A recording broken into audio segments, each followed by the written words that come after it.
আসসালামু আলাইকুম এভরিওয়ান। আজকে আমি তৈরি করব লেবু পাতার সুগন্ধে গরম গরম থাই চিকেন স্যুপ।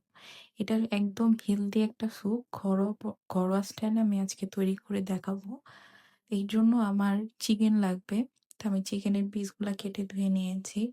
পেঁয়াজ নিয়েছি কিউব করে কেটে, মরিচ নিয়েছি, তারপর গাজর নিয়েছি, আদা কেটে নিয়েছি, লেবু পাতা নিয়েছি, থাই পাতা নিয়েছি।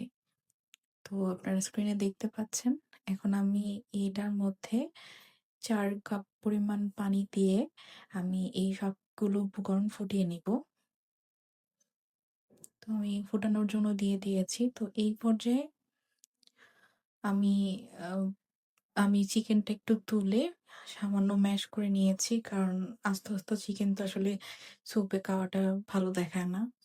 আর গাজরটা আমি একটু দেরিতে দিয়েছি। কারণ গাজরটা যদি আপনি আগে দিয়ে দেন, গাজরটা অনেক বেশি সিদ্ধ হয়ে যাবে, তখন স্যুপটা খেতে ভালো লাগবে না। এই জন্য গাজরটা আমি একটু দেরিতে দিয়েছি। রমজানের ব্যস্ততার কারণে আসলে আমার ভিডিওগুলো ঠিকঠাক মতো দেওয়া হচ্ছে না। যদি আমার ভিডিওটি ভালো লেগে থাকে অবশ্যই আমার ভিডিওতে লাইক, কমেন্ট, শেয়ার, সাবস্ক্রাইব করবেন। আজকে খুবই হেলদি একটা স্যুপ দিয়েছি। এটা ইফতারে আপনারা যারা ভাজাপোড়া খেতে পারেন না তাদের জন্য এটা খুবই উপকারে লাগবে।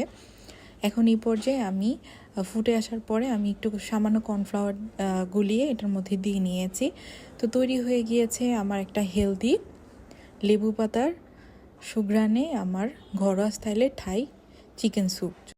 আপনারা চাইলে ইফতারের পাশাপাশি এই স্যুপটি সেহরিতেও রাখতে পারেন। যারা আসলে লাইট খাবার বা ডায়েট করতে চাচ্ছেন তারাও এটা খাবার তালিকায় রাখতে পারেন। যদি আমার ভিডিওটি ভালো লেগে থাকে অবশ্যই লাইক, কমেন্ট, শেয়ার, সাবস্ক্রাইব করবেন। আল্লাহ হাফেজ, ভালো থাকবেন।